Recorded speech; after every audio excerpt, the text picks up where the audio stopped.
Can we survive? What a question. Surely nobody but a neurotic would ask that. Here we are, a nation that in the lifetime of most of us has fought and won the first 2 world wars.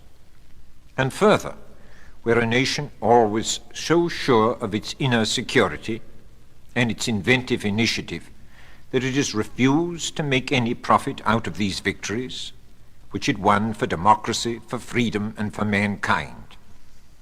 And still more, this nation has, throughout this time, increasingly fed the hungry of the whole world and offered every manner of help to any peoples who wanted to govern themselves freely. And then one asks, can we survive when we lead mankind, not only in production, but in fantastically generous distribution, and in what makes these marvelous capacities feasible, our even more wonderful genius in invention? Yet anyone who stops to listen knows that the very men who have made possible this nation's threefold spectacular leadership are now asking this very question: can we survive? For it is our actual success which today forces us to face this riddle. Why must we, who won the acknowledged station of world leadership and initiative, why must we, after 16 weary years, find ourselves stuck on this dismal, sickening, seesawing balance of terror, tied with a bunch of tyrants in the ghastly community of fear? And perhaps more grave, certainly more galling to our pride, for it needed a change in the presidency before our government dared to tell us this truth, is the fact that we are increasingly disliked by the neutral nations that can hold the balance of peace or destruction. We're so shocked by this fact, and it is shocking, that it's no wonder that we can hardly face up to it. And so, as anyone would, as everyone does, when so confronted with such a miscarriage of their hopes, our first reaction has been to blame someone else for this ugly result, and to go off on a hunt for a scapegoat. That's the child's reaction. But today we have taken a further step. We've gone on from reaction to reflection. We are now checking up on ourselves. We have turned to ask of ourselves this question: what are our goals? Our dangerous rivals have much less adequate means than we have. Can it be that they make their gains because, whether they're honest or not, they do state more clearly their goals? People who reflect are agreed that our way of life is losing its appeal, its drive, its way. When a sailing ship loses way, there is both a cause and a consequence. The cause is that it has lost the wind. It's lost touch with, lost hold on, the great natural drive and energy of the moving air. The consequence of this loss is that the ship no longer can be steered. It fails to answer the helm, it wallows in the troughs of the sea, and it may capsize. But there is nothing to be surprised at in this our situation. The only danger is this: we don't recognize its cause, its reason. If we fail to wake up to that, then we shall keel over and capsize. However, it begins to look as though we may be getting ready to make the first move necessary if we are to right our careening ship of state. We all know that lately there's been something like a national drive in our publications to set straight our national goals, to clear our sights, our aims, to state for ourselves and for every free nation, just as much as for every subject people, the free man's purpose, the free human being's hope and end, free mankind's manifesto of his destiny. And this first move has been right and necessary. For we are finding that we've cared too much for cash and too little for creativity. we are now facing up to the fact that means can't give us meaning, and that power will not serve as an end in itself, as a purpose. But surely this is ancient wisdom. Man's life consisteth not in the abundance of things that he hath. And we ourselves have now added to this traditional will and testament, left us by the revered past, a telling codicil. We can, do, and must point out that the social condition at which the democracies, the free peoples, have aimed, and which many of them have already reached, that is, the welfare state, has proved a startling disappointment. True, we have banished most of the infectious bodily diseases, and we are doubling the numbers of those who live on to middle age and tripling those who live on into old age. But we have not increased the happiness of these oldsters. Also, for all of our adults, we've vastly increased leisure, and we have done so in the firm faith that they, the sovereign people, made solvent and free, would all become creative.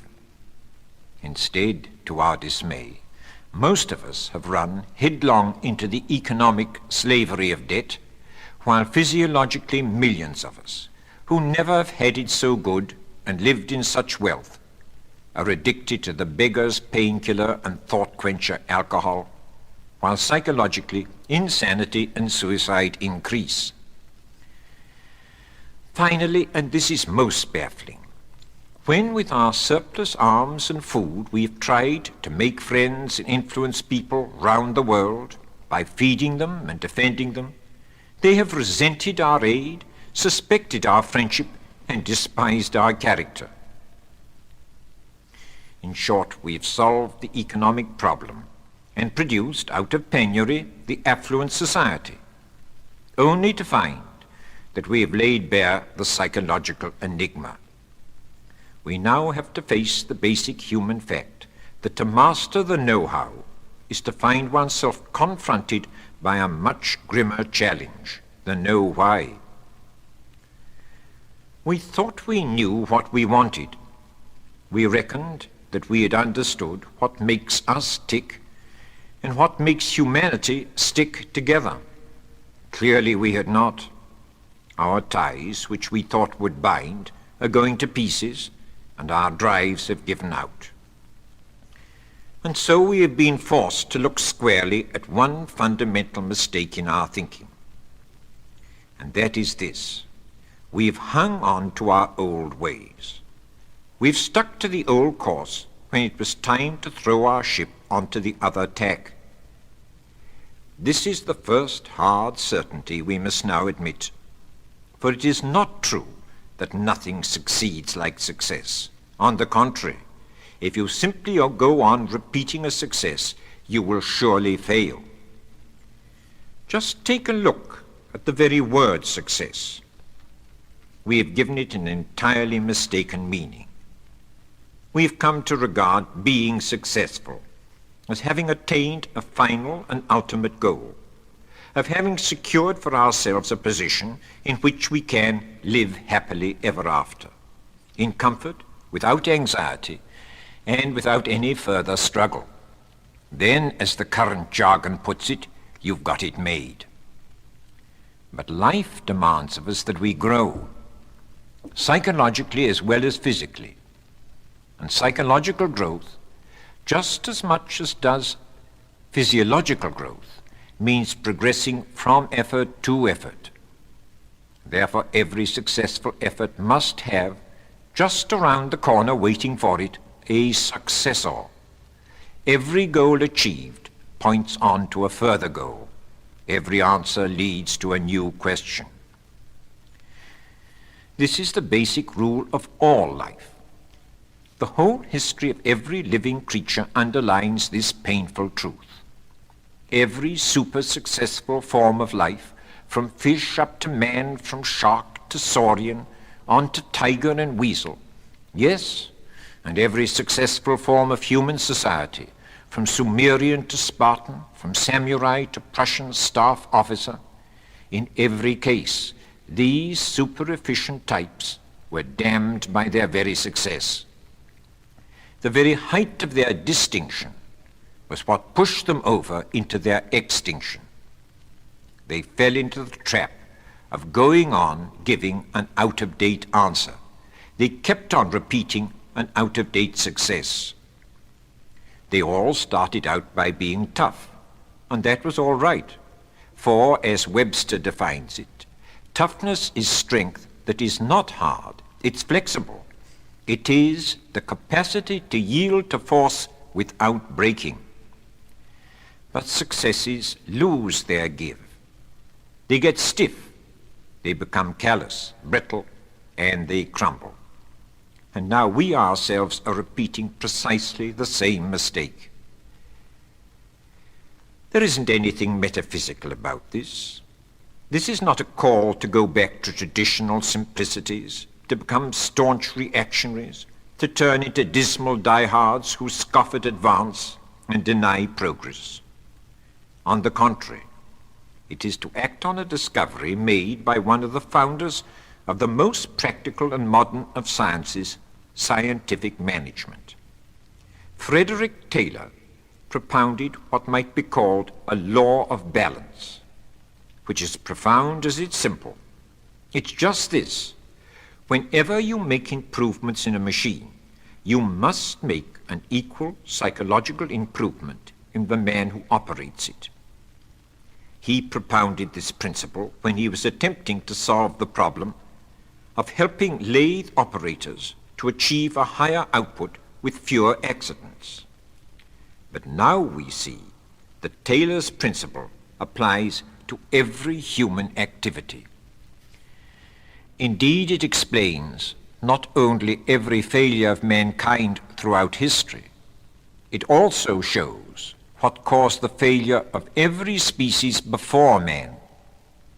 Man is the only animal which, as long as he was an animal, avoided the very thing that has put an end to the advance of every other animal, the excess of success, because each answer led him to a new question.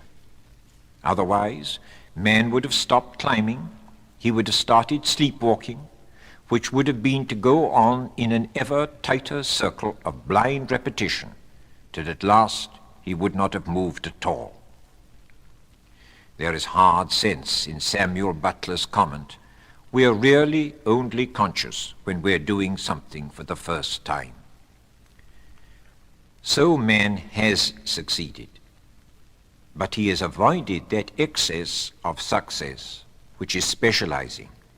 He kept his body unspecialized, and as his physique had no built-in answers such as fur and claws and the sharp reply of instincts to every challenge, he had to ask questions.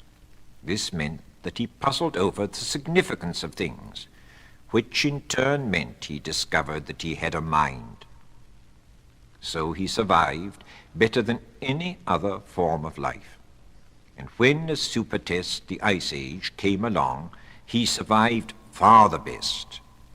But even more, it not only left him standing ahead of them all, and with most of them extinct. No, he was not merely the preeminent survivor. Because he had made a completely new answer to this completely new disaster, he did more than survive. He turned himself into an unprecedented creature. He not only invented clothes and tools and made fire, not only could he at a moment change into half a dozen furs, pelts, and skins, extend his hands into a dozen tools, and make his own small sons of burning wood to hold back the night and the night prowlers. He became a visionary, an artist. On the blank walls of the cave, he made appear in paintings, and so gained the courage to conquer them, the great beasts whose resounding success was that they specialized, which left them his prey because he was unspecialized. Thus he succeeded to the preeminence that they had lost. This is the story of man as we can see it today. It is the success story of the creature that did not or was not allowed to, snatch at a final success. He has survived. He's risen to the leadership of life by questioning, by keeping on asking, what does it mean? What can it mean? He is the one creature that has ceased to be an animal because he is the one being that has asked, where am I? What am I? Who am I? But then, what has gone wrong now? And this is a question that we haven't asked ourselves for a long while. The answer is that something is wrong in man's mind. Something down where he makes up his mind. Something in his deepest mind, in his will. Down where he makes his decisions as to what he wants and is determined to get. Because of this, we have violated Taylor's principle. And because of that, we now stand in terror before the work of our own minds. For the first fatal step was taken when we specialized our minds. We turned our power of reasoning into a tool for taking things to pieces, for breaking things down. We were certain that all we needed was power. We knew what our purpose was. It was to enjoy ourselves. We knew the meaning of life. It lay in the possession of wealth, in having unstinted means. So we turned our intelligence towards the selection of those things that would increase our comfort and leave us free to live for ourselves. We were convinced that we needed no other meaning. So we gave up looking for any greater meaning or the ways to find such meaning. First, we felt that it wasn't necessary to look. Next, we said that it was a dangerous distraction from the real task of getting rich enough, of acquiring enough means. And now most people believe that there is no overall meaning to be found, that all such seeking is mere metaphysics. And metaphysics has been defined by our popular hero Winston Churchill, quoting a glib materialist, as being the search of a blind man in a dark room for a black hat that isn't there. And look at the consequences of such self-styled realism. No one can doubt now that there is something terribly wrong with us, and that the illness is in our mind. No one can deny that never before have we been so wealthy, and never more unwise.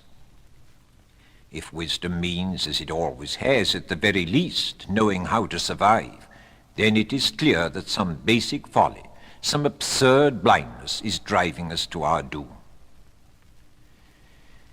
Can it be that the mind of man loses its vision when he will not look beyond comfort and security, just as many forms of life have gone blind when they went into the dark to get easier food and more protection? Man's physical eye needs a high vitamin diet as well as light, or the optic nerves perish. Man's psychological eye needs a high vitamin diet of meaning as well as vision, or his nerve fails. Or to use another simile, men have gone financially bankrupt because they live beyond their monetary means. Our civilization is going psychologically bankrupt because we are living beyond our meanings. Of course, human nature can be changed. It has been altered time and again. For man is not a tiger, an ant, or an ape. He has only one inbuilt mental characteristic, and that is teachability, or if you will, suggestibility. He has been changed repeatedly, and always by ideas, yes, and by ideals and goals. Why then is he now half mad? Because his ideas, his ideals, his goals have been only half right, half truths. That is why we are forced back to Taylor's principle. We improved our means, we had to. But then, at the same time, we should have improved our ideas, our ideals, our goals. And we have not done so. But we can. How, you may well ask? Well, the first thing we have just seen, we must know that we can be changed, that we are teachable. Man is not a base, ungovernable beast. Not only can man be trained, not only is it the great fact of history that it is the trained who inherit the earth. Not only does this great fact also show that men have always been trained around an idea, but now we know more. Man is the one unfinished animal because, as mentioned a moment ago, he is being kept unspecialized. And since his unspecialized nature, his freedom from instincts lets him think. Therefore his freedom from specialization prompts him to ask not only how, but also why. Man and man alone can think about himself. Only he can wonder what he is made for. Only he is able to discover that he can change himself, so that he may reach towards and seek for goals beyond his life, beyond the life of the race, beyond the range of all physical life. And as he is unfinished, as he has vast unspent capacities and powers in him, we now know again from history that whenever he has gone too far in gaining power over the outer world, in extracting means from the beyond which is without, he has brought on in himself this sense of meaninglessness. This then has turned him back to explore the beyond which is within, to reflect on the question of why.